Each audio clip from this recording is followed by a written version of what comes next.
Hello ರೀ. Sir ಇದು ಮಹೀಂದ್ರ ಜೈಲು ಒಂದು ಗಾಡಿ ಕಳಿಸ್ಕೊಡಿದ್ರಲ್ಲ, ಹಾಂ ರೀ ಸರ್. ಮಾಡಲ್ ಎಷ್ಟು ಗಾಡಿ ಇದು? 2009 ಐತೆ ರೀ. 9 ಹಾಂ ರೀ. ಓನರ್ ಎಷ್ಟಾಗಿದ್ರಣ? 3 ಓನರ್ ರೀ. ಡಾಕ್ಯುಮೆಂಟ್ಸ್ ಎಲ್ಲ ರನ್ನಿಂಗ್ ಇದೆ ಗಾಡಿದು? ಎಲ್ಲ ರನ್ನಿಂಗ್ ಅದಾವೆ. ಟೈರ್ ಹೊಸ ಅದಾವು. ಹ್ಞೂ. ಕಂಡೀಷನ್ ಐತ್ರಿ ಗಾಡಿ, ದಿನ ರನ್ನಿಂಗ್ ಐತಿ. ಗಾಡಿ 13 running ಮೈಲೇಜ್ ಐತಿ. ಗಾಡಿ ರನ್ನಿಂಗ್ ಎಷ್ಟಾಗಿದೆ? ಗಾಡಿ ರನ್ನಿಂಗ್ ರೀ 2 ಲಕ್ಷ ಚಿಲ್ಲರೆ ಆಗೈತೆ ರೀ. ಮೀಟ್ರ್ ಕೆಟ್ಟಿತ್ತು, ತೆಗೆದು ಹಾಕ್ಸೀನಿ ರೀ ಅದು. ಹ್ಞೂ. ಅದು ಚಾಲು ಇಲ್ಲ ರೀ. ಡಾಕ್ಯುಮೆಂಟ್ಸ್ ಎಲ್ಲ ರನ್ನಿಂಗ್ ಇದೆಯಲ್ಲ? ಎಲ್ಲ ರನ್ನಿಂಗ್ ಅದಾವೆ ರೀ. FC ಇನ್ಶೂರೆನ್ಸ್, ಹ್ಞೂ. ಬೈಕ್ ಸರ್ಟಿಫಿಕೇಟ್ ಏನು ಬೇಕು ಒಟ್ಟು A to Z ದಿನ ರನ್ನಿಂಗ್ ಐತ್ರಿ ಗಾಡಿ. ಲೋನ್ ಏನಾಗಿದೆ ಈ ಗಾಡಿ ಮೇಲೆ? ಏನಿಲ್ಲ ರೀ. ಲೋನ್ ಆಗಿಲ್ಲ. ಹ್ಞೂ ರೀ. 13 ಮೈಲೇಜ್ ಐತ್ರಿ. 13 ಮೈಲೇಜ್ ಐತೆ. ಪವರ್ ವಿಂಡೋ ಐತಿ, ಡೆಂಟ್ ಸ್ಕ್ರ್ಯಾಚ್ ಏನಿಲ್ಲ. ಹ್ಞೂ.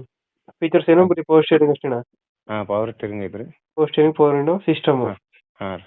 AC ಬರುತ್ತಲ್ಲ? ಆಂಡ್ರಾಯ್ಡ್ ಸಿಸ್ಟಮ್ ಹಾಕ್ಸೀನಿ ರೀ. ಹ್ಞೂ. ರಿವರ್ಸ್ ಕ್ಯಾಮರಾ, ಮ್ಯಾಗ್ ವೀಲ್ಸ್ ಇದು? AC ಮ್ಯಾಗ್ವಿಲ್ ಐತ್ರಿ. AC ಐತಿ, ಆದ್ರೆ ನಾವು ಇದು ಹಾಕ್ಸಿಲ್ಲ. ಹಾಂ ಹಾಂ. ಮತ್ತೆ ಹಾಕ್ಸಿಲ್ಲ.